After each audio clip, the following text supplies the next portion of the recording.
soy Sabrinet Ávila Arias y hoy exploraremos el tema de la desigualdad de ingresos en México, enfocándonos en datos y contextos específicos de 2024 a 2025. Esta presentación forma parte de la materia de tópicos selectos de sociología en el grupo 07V bajo la dirección del catedrático Osvaldo García Martínez. Como ya mencioné antes, el tema es la desigualdad social. Una pequeña parte de nuestro índice, que es la introducción, el contexto del estudio del caso, escuelas de pensamiento sociológico, análisis del estudio del caso, la conclusión y pues nuestra despedida final. La descripción más breve para este caso es que la desigualdad de ingresos en México es un fenómeno persistente. En 2024, se estimó que el 43% de la población vive o vivía en condiciones de pobreza, con una parte significativa de la riqueza concentrada en manos de un pequeño porcentaje de la población. Esta situación resalta la necesidad de analizar las causas y consecuencias de esta desigualdad, así como las políticas implementadas para mitigarlo. Para las escuelas de pensamiento sociológico, tenemos el estructural funcionalismo. Esta habla de que la desigualdad de ingresos puede ser vista como un componente funcional de un sistema social que, aunque parece negativo, motiva a los individuos a buscar formas de mejorar su situación. Sin embargo, en el caso de México, esta motivación no siempre se traduce en oportunidades equitativas. Por ejemplo, las diferencias en acceso a educación de calidad perpetúan en este ciclo. Seguimos con la teoría del conflicto. La teoría del conflicto se centra en la lucha entre clases. Sugiere que la desigualdad de ingresos es el resultado de la explotación por parte de las clases privilegiadas. En México, esto se traduce en políticas que favorecen a los ricos y una falta de inversión en programas sociales que beneficien a los sectores más pobres. Esto es evidente en los datos de ingreso promedio, que muestra que el 10% más rico de la población gana más de 20 veces que el 10% más pobre. También tenemos el interaccionismo simbólico. Este menciona que se enfoca en las interacciones cotidianas que refuerzan o desafían la desigualdad. Por ejemplo, el estigma asociado a vivir en la pobreza puede afectar la autoestima y las oportunidades de trabajo de las personas, perpetuando la exclusión social. Es evidente en el lenguaje y actitudes hacia las comunidades desfavorecidas. Y para finalizar con este aspecto está la teoría crítica. Esta menciona que como las estructuras de poder contribuyen a la desigualdad social. En el contexto mexicano, se puede argumentar que las políticas no abordan las raíces de la desigualdad, como la corrupción y la falta de acceso a servicios básicos, perpetúan el ciclo de pobreza. Esta teoría también nos invita a considerar alternativas y soluciones a largo plazo que cambien la estructura económica. Para el análisis de este estudio, yo busqué datos en lo que viene siendo el Coneval y el INEGI.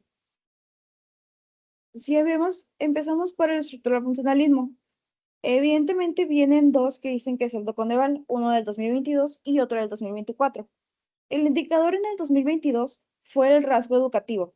Su dato clave fue que el 19.4% de la población presentaba carencia por regazo educativo. Y su argumento sociológico menciona que aunque se motivaba a la gente a superarse, las carencias en la calidad y el acceso a la educación limitan la movilidad social.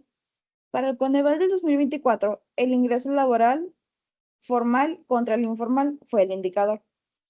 Su dato clave fue que entre el segundo y tercer trimestre de 2024, el ingreso laboral real de la población ocupada formal presentó un aumento de 0.7%, mientras que la población informal mostró una reducción de 2.0%.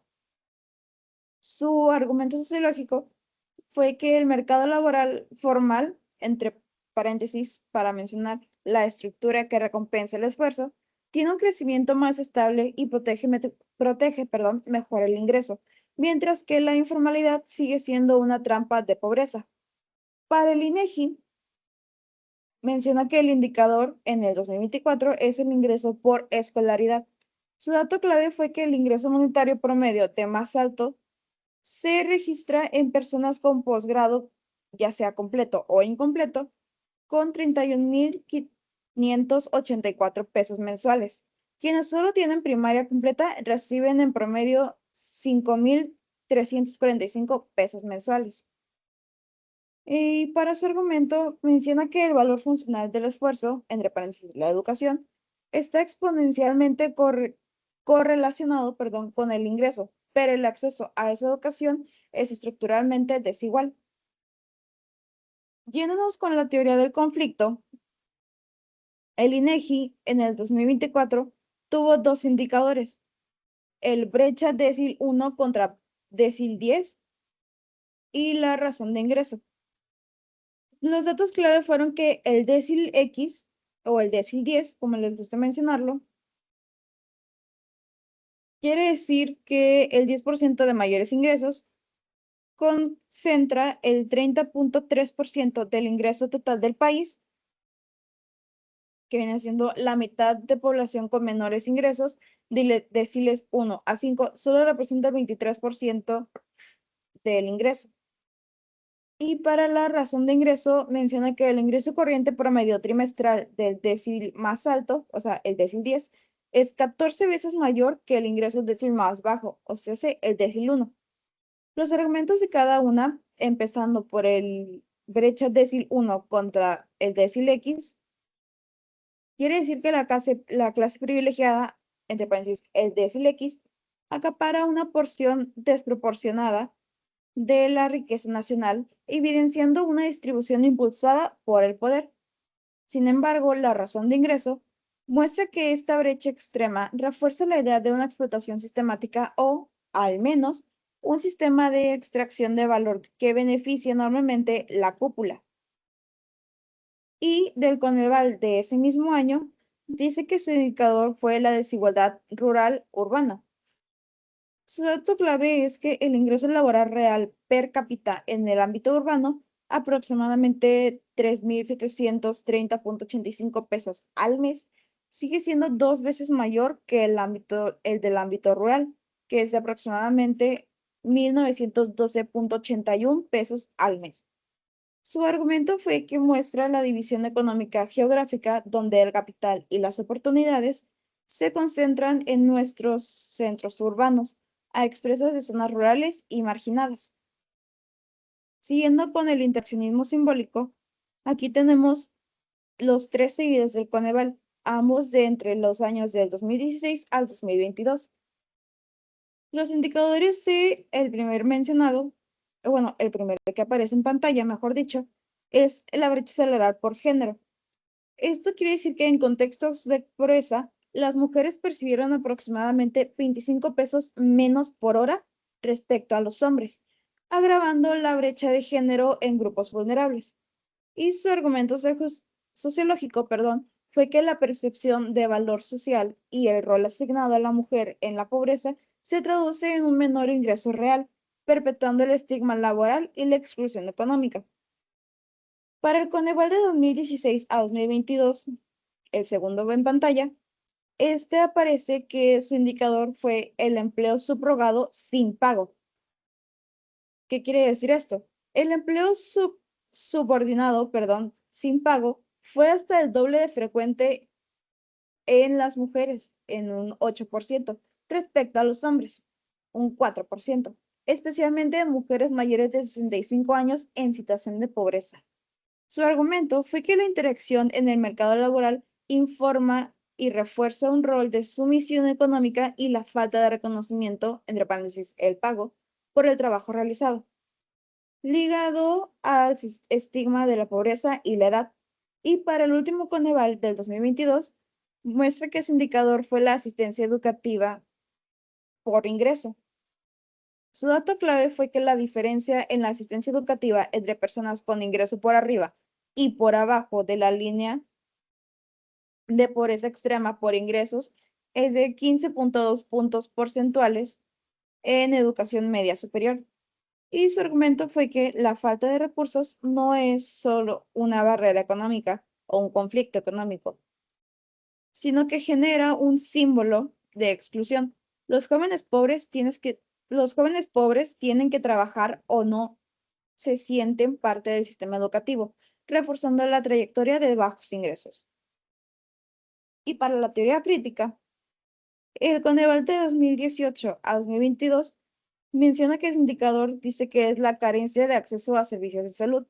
Su dato clave es que el porcentaje de las personas con carencia por accesos a los servicios de salud pasó drásticamente de 16.2% a 39.1% entre 2018 y 2022, afectando a más de 50 millones de personas. Su argumento fueron las fallas sistemáticas. Entre esto, que esta falla en un servicio básico esencial demuestra que las políticas y estructuras gubernamentales no están protegiendo adecuadamente a la población, perpetuando la vulnerabilidad social y la pobreza multidimensional. Otro Coneval de 2022 muestra que su indicador fue la pobreza multidimensional. En 2022, el 36.3% de la población, entre paréntesis 46.8 millones de personas, se encontraban en situación de pobreza multidimensional. Esto quiere decir que la alta presencia de la pobreza a pesar, de los esfuerzos, indica que las políticas implementadas no han logrado alterar la estructura económica y de servicios que mantiene a millones en la vulnerabilidad. El INEGI de 2024, o sea, un INEGI de 2 años después, menciona que su indicador fueron las fuentes de ingreso del décil 1. Su dato clave fue que en los hogares con menos ingresos, o sea, los hogares del décil 1, las transferencias gubernamentales y otros ingresos no laborales tienen un peso mayor que el ingreso laboral. Su último argumento fue que si bien las transferencias alivian la pobreza, la teoría crítica argumentaría que el sistema mantiene a estos hogares dependientes de la ayuda estatal en lugar de generar estructuras económicas que les permitan ingresos laborales y dignos y autosuficientes. Siguiendo con esto, con su aplicación de teorías, mencionó que, bueno, creo yo que al aplicar estas teorías a la desigualdad de ingresos en México, observamos que el sistema educativo y el mercado laboral, son claves en la percepción de estas disparidades. La falta de acceso a educación de calidad en comunidades marginadas limita las oportunidades laborales. En mi análisis, utilicé los datos del Coneval y el INEGI para ilustrar cómo esas dinámicas contribuyeron a la desigualdad de ingresos. Siguiendo con la conclusión, en mi resumen de hallazgos, la desigualdad de ingresos en México es un problema complejo que requiere un enfoque multidimensional. Los diferentes marcos teóricos nos ofrecen diversas perspectivas para entender sus causas y consecuencias. Es crucial abordar esta desigualdad para fomentar el desarrollo social y económico del país. Sin embargo, yo para mi reflexión final y personal, comprendo que estas teorías y su aplicación a la desigualdad de ingresos son esenciales para diseñar políticas efectivas que promuevan la equidad. Si queremos que México avance, debemos trabajar no solo para cerrar la brecha de ingresos, sino también para garantizar igualdad de oportunidades para todos. Gracias por acompañarme en esta exploración sobre la desigualdad de ingresos en México y su análisis a través de diferentes escuelas de pensamiento sociológico. Si tienen preguntas o comentarios, no olviden dejarlo en la parte de abajo. Hasta la próxima.